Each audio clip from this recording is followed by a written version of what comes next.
Disney has a lot of IPs and franchises, but none are as significant as their Renaissance IPs, Aladdin, Beauty and the Beast, The Lion King and especially The Little Mermaid, a film that pulled Disney out of the hole they were in during the 1970s and 80s after the death of Walt Disney. It kickstarted a new wave of success for the company and ushered in classics that are still beloved and some of the best animated films of all time today, but the franchise has not had the greatest run. Through odd choices and attempts to bring the IP back, the franchise went through the motions until it drowned in defeat. But how did one of Disney's most iconic movies spawn a franchise that crashed and sank to the bottom of the ocean? Well, let's talk about the slow death of the Little Mermaid franchise. The Little Mermaid is based on the fairy tale by Hans Christian Andersen. Disney made a lot of changes from the source material though, as the book contained a lot of disturbing content. In 1989, The Little Mermaid was released and it was a massive hit, making over $200 million, and was praised by critics and audiences. This was the movie that brought Disney back to the top of the animation industry and kickstarted the Disney Renaissance. It became one of the most iconic and recognizable IPs of Disney. However, while The Little Mermaid made for a great movie, it didn't make for a great franchise. In 2000, The Little Mermaid 2: Return to the Sea was released. However, like all the Disney sequels during the late 90s and early 2000s, this was straight to video, and while it sold many copies and was a solid success, it was obliterated by fans and critics for its recycled story, inferior animation, annoying side characters and a lack of magic the original had. While it has gained a bit of a cult following in recent years, especially when it comes to melody,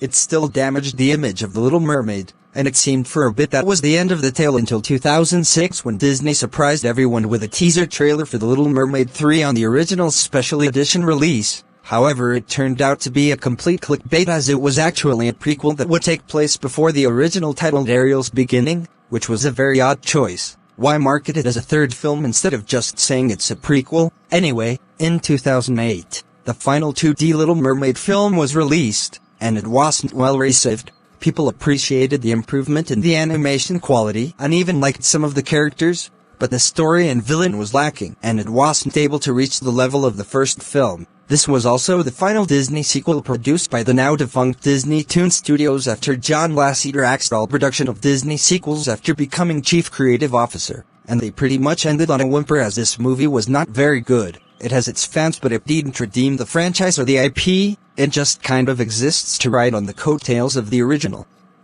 And that was the end of the franchise for a long time, until 2023 when Disney decided to give The Little Mermaid the live-action remake treatment in hopes of making boatloads of money off of it.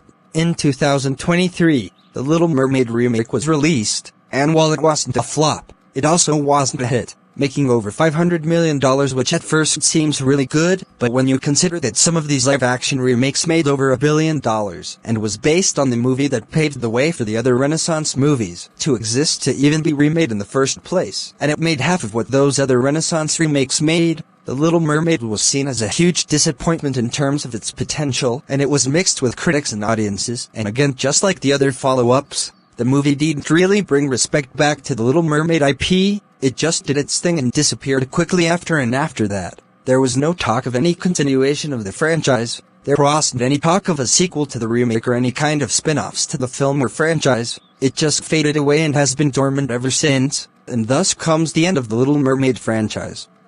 So why did the Little Mermaid franchise fail so hard? Well, there's a couple reasons. One, I don't think The Little Mermaid was a movie that lent itself to a sequel. The story wrapped up pretty well at the end of the first film. Ariel and Eric get together, Ursula is defeated and King Triton lets his daughter go and accepts that not all humans are bad. It's a pretty conclusive ending that ties up all loose ends. But of course, since The Little Mermaid was a hit and beloved Disney classic, they just had to milk it for all it's worth, with countless video games, spin-off shows, and of course sequels. The Little Mermaid 2 always felt like a derivative movie. They just took elements of the first film and changed them a bit to make the sequel, which is not how you write a sequel. A sequel is supposed to offer an original story and introduce new characters and further the world. But it just felt we were getting the first film again with same themes and concepts, just this time the main character wants to live in the sea instead of on land, and instead of Ursula, we have Ursula's crazy sister Morgana, who has a very confusing motivation.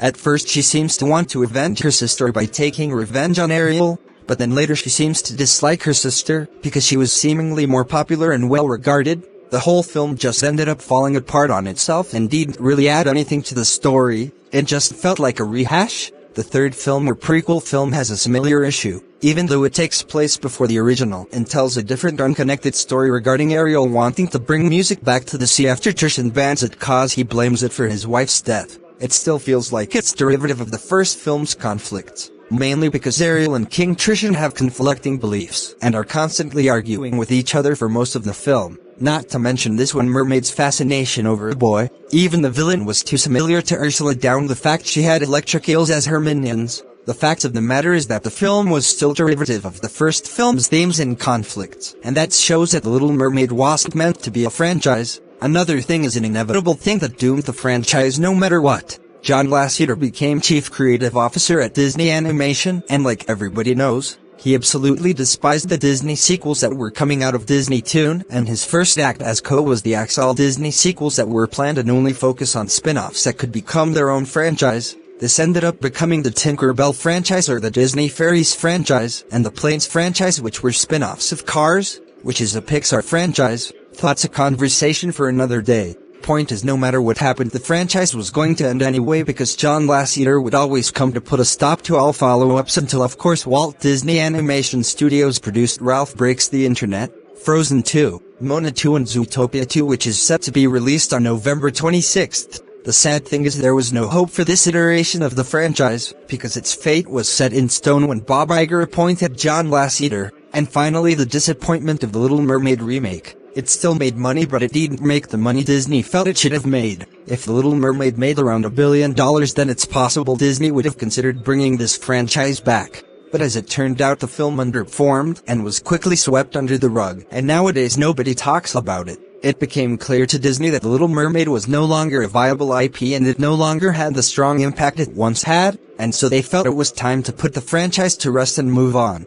Overall guys, The Little Mermaid franchise was a lost cause from the very start. The first film ended perfectly and didn't really have anywhere else to go, which led to messy derivative follow-ups and a live-action remake that failed to win audiences over. The Little Mermaid is a commendable and very important movie and IP for Disney and is still one of their most beloved, but a franchise it never should have been. Like Beauty and the Beast, it didn't have any leg room for it to go in interesting directions and develop the world and characters in a satisfying way. It just felt like they were trying to capture the magic of the original again and they rarely succeeded. The Little Mermaid should have just remained a standalone movie instead of being forced to be a franchise to cash in on it. There were movies that lent themselves to a continuation, films like Aladdin, Pocahontas and even Tarzan, but The Little Mermaid's story was complete at the end of the first film and that's where it should have ended. Leave it up to the imagination what happens after Happily Ever After. Disney could tell you with their tie-ins like books and games. But anyways guys, what do you think?